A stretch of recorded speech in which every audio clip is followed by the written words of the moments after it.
All right, class, so let us conclude our Plato unit with a discussion of Plato's political thought.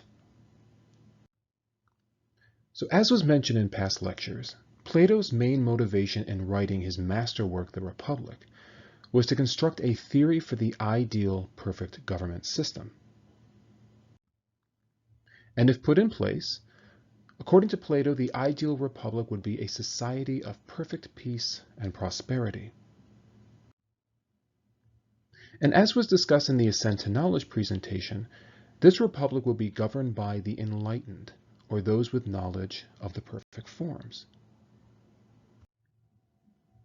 Thereby, because laws would be created by the enlightened of society, laws would be based upon the perfect form of justice, rather than the imperfect human perception of justice. And this proposed political system was in reaction to the Athenian democratic system of his day, which Plato argued was governed by the unenlightened mob. That is, Plato argued that democracy was one of the worst forms of government. Now, why is this the case? Well, let's explore this a little bit further. So put simply, democracy is governed by the people, and most people, according to Plato, are at the lowest level of enlightenment. They take truth at face value, and they are easily swindled by more intelligent and educated people. And along these lines, as just stated, the people are easily manipulated by clever, self-interested people like the sophist, for example. And lastly, the voices of the people are diverse because different people want different things. Hence, the people are constantly divided over issues, perpetually in a state of social conflict. So not only is a democracy governed by the unenlightened, who are, again, easily manipulated by people in power, but democracies are constantly in a state of some kind of social conflict among the citizenry.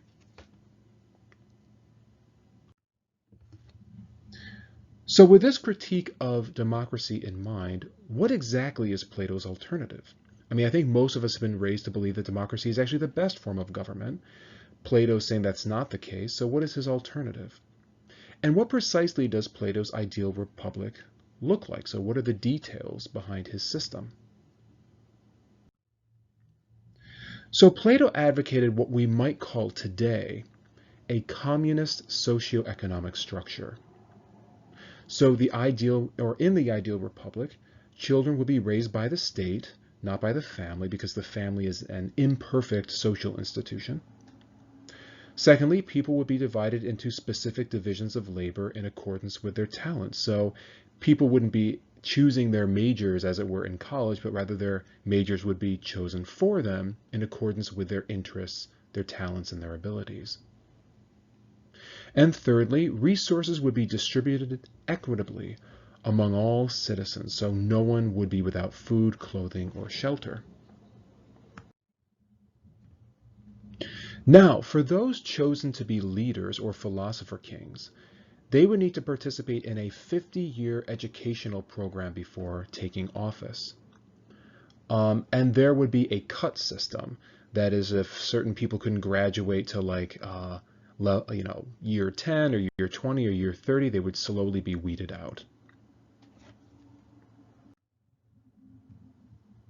So with this in mind, let's take a look at this diagram to see how exactly the ideal republic would be structured. So, as mentioned earlier, there would be a ruling class who would have the responsibility of creating laws based upon their knowledge of the forms. So the forms are perfect, so that means that the laws themselves would be perfect, or at least in the process of becoming perfect. And those who are part of the ruling class are referred to by Plato as the philosopher kings, or the kings who love and pursue wisdom. Now, not all people, of course, are chosen to be philosopher kings. These would be the rarest individuals capable of achieving some knowledge of the forms. So there would be two other classes that people would be divided into in accordance with their talents and abilities. So we have the warrior class, which would be comprised of people who are, physically athletic, adventurous. So of course they would become, soldiers to defend the republic. And for those who are, skilled at like using their hands and building things, these would be people in the producer class, or those who would be artisans and farmers, musicians, things of that nature. So why does Plato divide the populace into like these fixed classes? Well, the logic is that society, if they are divided into these classes, that they will be fully united under the leadership of the philosopher kings. And the reason why is because everyone would know their place, and because everyone would be in a class which was the most compatible with their talents and abilities, everyone would be happy in doing what they are doing in their particular class. So here are some concluding questions for us to think about. One, what are your thoughts on Plato's political philosophy? So, what are your kind of like initial impressions? Secondly, what is your reaction to his critique of democracy? That is, we live in what is often referred to as a democratic republic. In kind of reflecting upon our own government system, does it seem like Plato's critique is valid? And thirdly, is Plato's ideal republic a valid concept? So where does it go right and where does it go wrong? So again, just a few questions for us to consider now that we've learned more about Plato's ideal perfect republic.